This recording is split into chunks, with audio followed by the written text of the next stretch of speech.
Hello students. तो आज हम देखेंगे इकोनॉमिक्स में factors of production.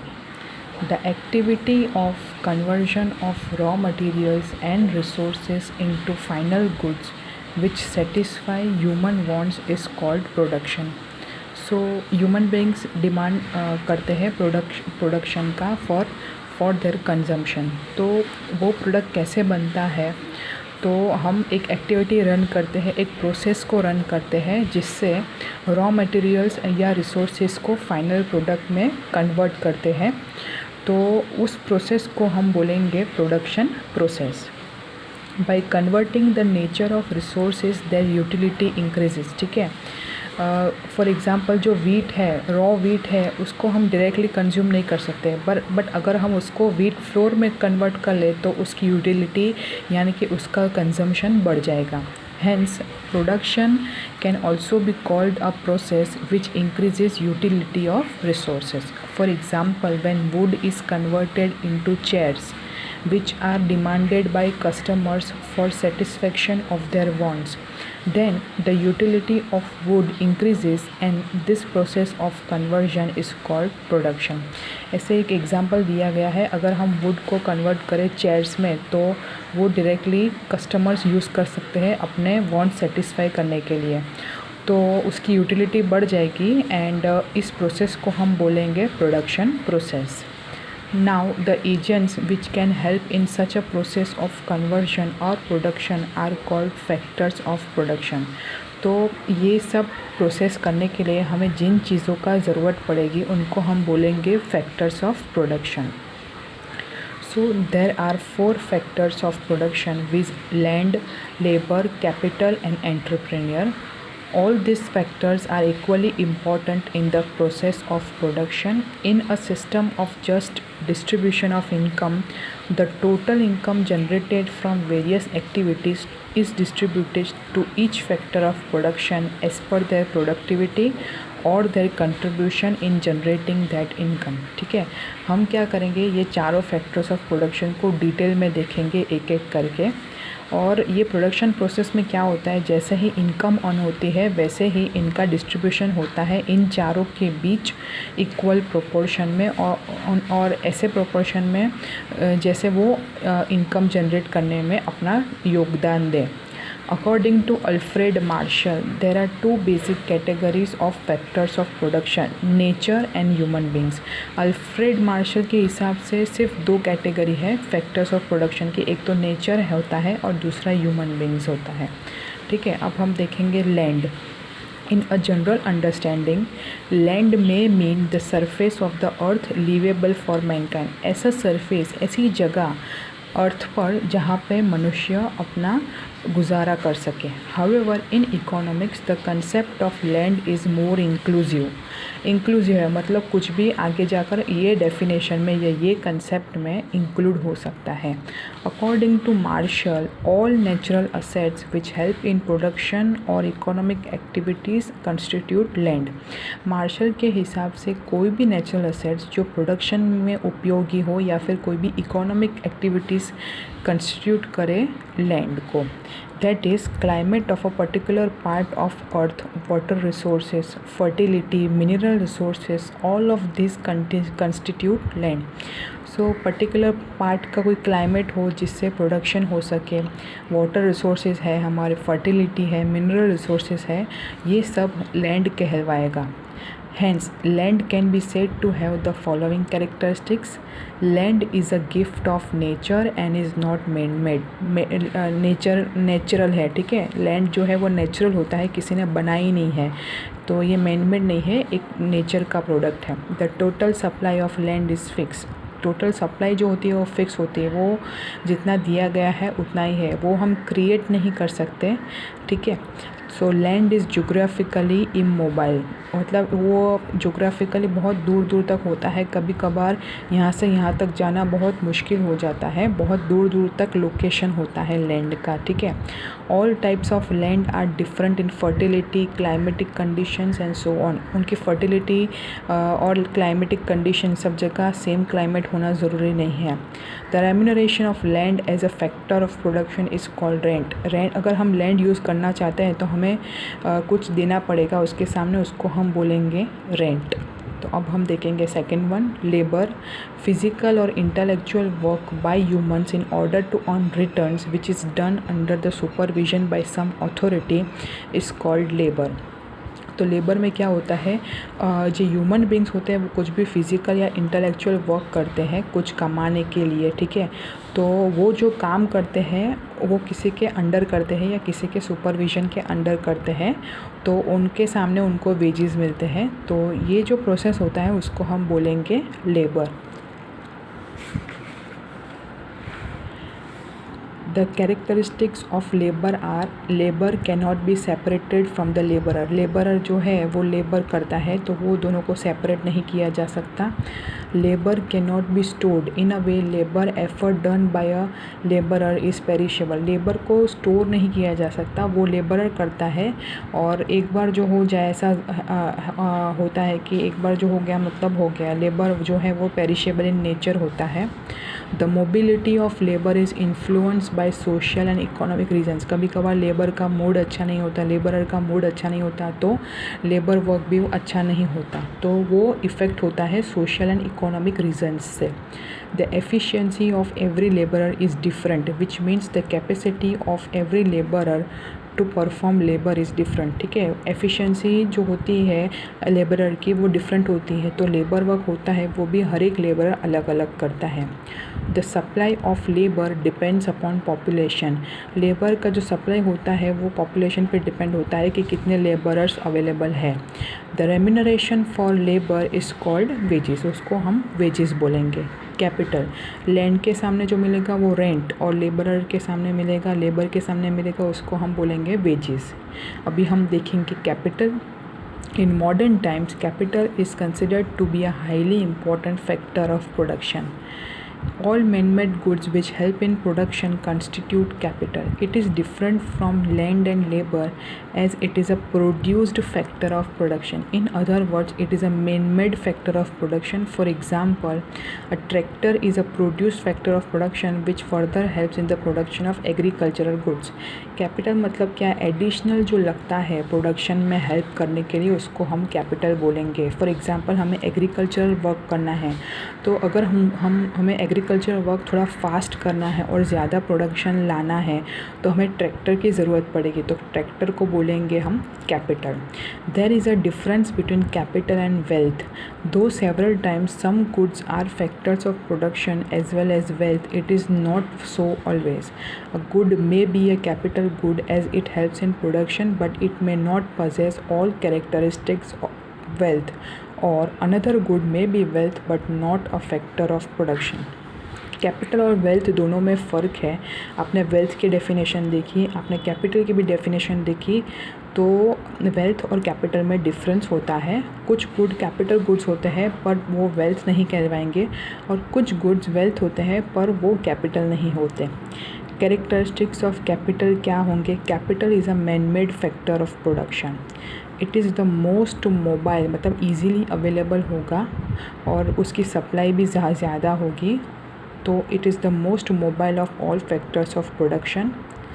The increasing demand for capital in present times owing to increasing capital intensive methods of production has resulted in increasing scarcity of this factor। अभी tractor की demand बहुत बढ़ गई है, ठीक है। जहाँ पे देखो वहाँ सब ट्रैक्टर से एग्रीकल्चर प्रोडक्शन करते हैं, ठीक है। तो वो क्या होता है, तो अभी एग्रीकल्चर ट्रैक्टर की सप्लाई बहुत कम होती जा रही है। The remuneration of capital is called interest, ठीक है। कैपिटल के सामने अगर हमें कैपिटल में पैसा लगाना है तो हम क्या करेंगे, बैंक से लोन खरीदेंगे ट्रैक्टर खरीदने के लिए, तो उस पर हमें इंटरेस्ट देना पड़ेगा। Entrepreneur is a factor which brings together, coordinates all other factors of production for the production process for an economic activity. There is a difference between management and coordination, ठीक है। एंटरप्रेन्योर जो होता है वो सब function, सब factors of production का coordination करता है ताकि इफ़ेक्टिव प्रोडक्शन प्रोसेस कंडक्ट हो सके। और मैनेजमेंट और कोऑर्डिनेशन में फ़र्क है। Management of work is done by a manager who is a salaried labourer employ of the entrepreneur. Entrepreneur is the person who sets up the enterprise. Entrepreneur मतलब क्या, जो करता धरता है बिज़नेस का, जिसने पूरा बिज़नेस सेटअप किया है और उन बिज़नेस को फर्दर मैनेज करता है, उसको बोलेंगे हम मैनेजर। मैनेजर जो है वो अपने सैलरी के सामने ये सब वर्क को मैनेज करता है। Entrepreneur is the risk taker who takes the risk of setting up an activity. This factor does not get fixed return but tries to generate income by running the economic activity successfully। ये क्या है, promoter है business का, business को इसने setup किया है तो उसके सामने उसका कोई फ़िक्स रिटर्न मिले ऐसा ज़रूरी नहीं है, उसको अपने रिटर्न्स की नहीं पड़ी होती, पर वो क्या करता है, अपने बिज़नेस को सक्सेसफुली रन करने की कोशिश करता है। शी मे इंकर loss if the activity does not function well. कभी कभार लॉस भी हो सकता है अगर बिजनेस एक्टिविटी अच्छी तरह नहीं चली तो। Characteristics of enterprise can be stated as this factor is the decision maker. ठीक है, this factor is known as the risk taking factor. It possesses the quality of coordination. In other words, entrepreneurship is a quality. The remuneration of this factor is called profit. ठीक है, entrepreneurship मतलब क्या है कि जो सारे risk लेता है अपने बिज़नेस को रन करने के लिए, उसको लॉस भी हो सकता है, वो कोऑर्डिनेशन का काम करता है और इसका रेम्यूनरेशन जो रिटर्न मिलता है उसको बोलते हैं प्रॉफिट। या कभी कभार लॉस भी हो सकता है अगर बिज़नेस सक्सेसफुली नहीं चला तो। अब हम देखेंगे trade cycle. Economic activities go through phases of dynamic changes like a human life goes through changes. Such changes are basically of 4 type. Business में चेंजेस आते रहते हैं, कभी कभार अच्छे चेंजेस होते हैं, कभी कभार अच्छे चेंजेस नहीं होते। सो ह्यूमन लाइफ में भी ऐसे अप्स एंड डाउन्स होते रहते हैं, वैसे ही हमारे बिज़नेस में भी अप्स एंड डाउन होते हैं। तो वो अप्स एंड डाउन्स क्यों होते हैं, इसको बोलेंगे हम ट्रेड साइकिल। ट्रेड साइकिल मतलब क्या कि जैसे हमारा ह्यूमन साइकिल होता है वैसे ही ट्रेड साइकिल मतलब बिजनेस एक्टिविटी का साइकिल। तो irregular changes, seasonal changes, long run regular trend, long run dynamic changes which are cyclical in nature. कभी कभार अप्स एंड डाउन्स आते रहते हैं। तो इरेगुलर चेंजेस का मतलब क्या कि this are accidental changes which occur in an economic activity. For example floods, famines, storms, fire and so on. Such accidents impact an economic activity in the short run and sometimes in the long run। ठीक है, ऐसे सब activities की वजह से हमारे business को असर होती है, कभी कभार शॉर्ट रन के लिए और कभी कभार ज़्यादा भी चलता है अगर फ्लड ज़्यादा आता है तो। दिस चेंजेस में generally occur and or have their impact in some sectors or some regions of an economy only. For example, only in the agriculture sector or only in the industrial sector। ये कुछ particular sector को ही affect करता है जहाँ पे flood आया होता है। खेती में गांव में आया है तो एग्रीकल्चर सेक्टर पूरा डूब जाता है, या फिर कोई इंडस्ट्रियल एस्टेट में आया है, इंडस्ट्रियल सेक्टर में आया है तो वो ज़्यादातर अफेक्ट रहेगा। सीजनल चेंजेस आए, this changes regularly occur in economic activities with changing season. For instance demand for certain good changes by season, accordingly production and employment में चेंज। सीजनल के हिसाब से हम सीज़न के हिसाब से अपने प्रोडक्ट्स का डिमांड चेंज करते रहते हैं। अभी गर्मी आई तो हम कॉटन क्लोथ ज़्यादा डिमांड करेंगे ना कि पॉलिस्टर क्लोथ्स या फिर सिल्क क्लोथ्स। तो कॉटन इंडस्ट्री का मतलब अब कॉटन इंडस्ट्री में अप्स आएगा, अब ज़्यादा बेहतरीन होगा, और सिल्क या पॉलिस्टर इंडस्ट्री में डाउन आएगा। ठीक है, long run regular changes, some changes occur in a given direction in the form of a trend. These are directional changes which occur in an activity. For example, some regular sales trends। कभी कभार क्या होता है कि लंबे समय के लिए किसी प्रोडक्ट का सेल्स ज़्यादा हो जाता है कि अब ये प्रोडक्ट चाहिए मतलब चाहिए। तो लॉन्ग रन में जो रेगुलर चेंजेस आते हैं उसके हिसाब से भी बिजनेस एक्टिविटी को इफेक्ट होता है। Cyclical changes, dynamic fluctuations arising in an economy over it's long run growth leading to rise upward swing in the growth of economic activities and fall downward swing are called trade cycles। The rise and fall in economic activity is cyclical in nature। कभी कभार upward swing होता है, कभी कभार downward swing होता है। Such changes occur in economic activities and growth process of economies also go through these changes, and the study of this dynamic changes called trade cycles is very important in economics। ठीक है। तो trade cycle को पढ़ना बहुत ज़रूरी हो जाता है क्योंकि ऐसे changes ups and downs business में आते रहते हैं। So definitions of a trade cycle according to Herbert, trade cycle is an interval that embraces alternating periods of prosperity, good time and depression, bad time। ठीक है, कभी कभार good time होता है, कभी कभार बैड टाइम होता है।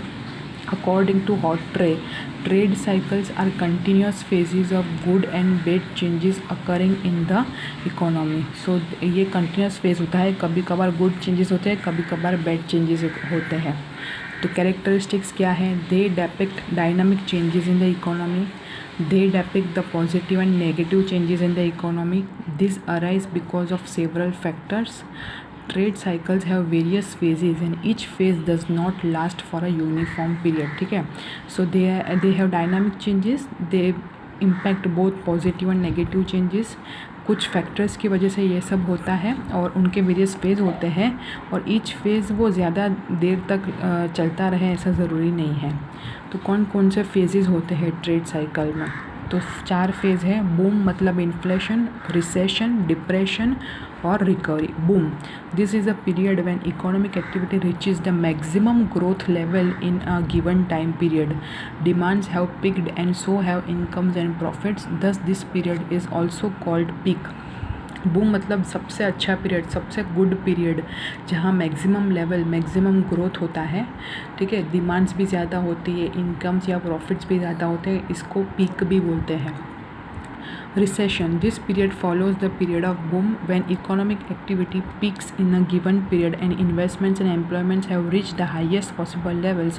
A slowdown occurs, demand slowdown, investment and employment follow। ठीक है, रिसेशन मतलब क्या? बूम में एक बार एक लेवल अचीव कर लिया, एक मैक्सिमम ग्रोथ लेवल अचीव कर लिया, फिर उसके बाद थोड़ा थोड़ा करके नीचे आता है, उसको रिसेशन बोलते हैं। Depression, the slow down in the recession phase continues to cause a depression which when all activities reaches a minimum level. Under those circumstances, the confidence of buyers, producers and investors in the economic activity is at its lowest. In the face of recession, consumers start expecting further fall in prices and reduced demand and expectation of further price falls. With the fall in demand, production falls and employment falls, causing further reduction in demand. Thus, a depression is caused. Boom के बाद क्या होता है? धीरे धीरे slow down होता है और जब स्लो डाउन धीरे धीरे कंटिन्यूसली स्लो डाउन ऐसा कंटिन्यूस होता है तो एक बार एक पॉइंट ऑफ टाइम ऐसा होता है कि उस कोई पर्टिकुलर प्रोडक्ट की डिमांड घटती जा रही है तो हमारा प्रोडक्शन भी कम होगा, हमारा एम्प्लॉयमेंट भी कम होगा, हमारे रिसोर्सेज भी कम यूज़ होंगे और इस तरह डिप्रेशन कॉज होगा। Recovery, when depression lasts for some time, the suppressed demand starts emerging. Government may try to boost investments and employment, and certain times technological changes happen in the long run. This leads to a recovery of demand, employment, investment. और कुछ हद तक depression होता है, फिर क्या करती है? इकोनॉमी टूट ना जाए, इकोनॉमी बिखर ना जाए, इसलिए गवर्नमेंट बूस्ट करती है इंडस्ट्रीज़ को और एम्प्लॉयमेंट को, इन्वेस्टमेंट को और फिर से एक रिकवरी स्टेज आती है। This types of cycles occur in all economics and all economic activities in the long run. However, in market-oriented economies, this occurs more openly while they may be suppressed by the state in the state-controlled economy। ठीक है, market oriented economy में ज़्यादा देखने को मिलता है और जब स्टेट वाइज हो जाता है तो पर्टिकुलर स्टेट कंट्रोल करता है और ये सब स्टेजेस को वो कवर करते हैं। तो आज हमने सब ट्रेड साइकिल के बारे में पढ़ा और फैक्टर्स ऑफ प्रोडक्शन के बारे में पढ़ा। आप ये एक बार गो थ्रू कर लेना, अगर आपको कोई भी डाउट हो तो मुझे पूछना। तो अब यहाँ पर हमारा चैप्टर नंबर 2 कंप्लीट होता है, तो नेक्स्ट लेक्चर से हम चैप्टर नंबर 3 स्टार्ट करेंगे। तो आप ये एक बार गो थ्रू कर लेना और कुछ भी डाउट हो तो मुझे पूछ लेना। Okay, thank you so much.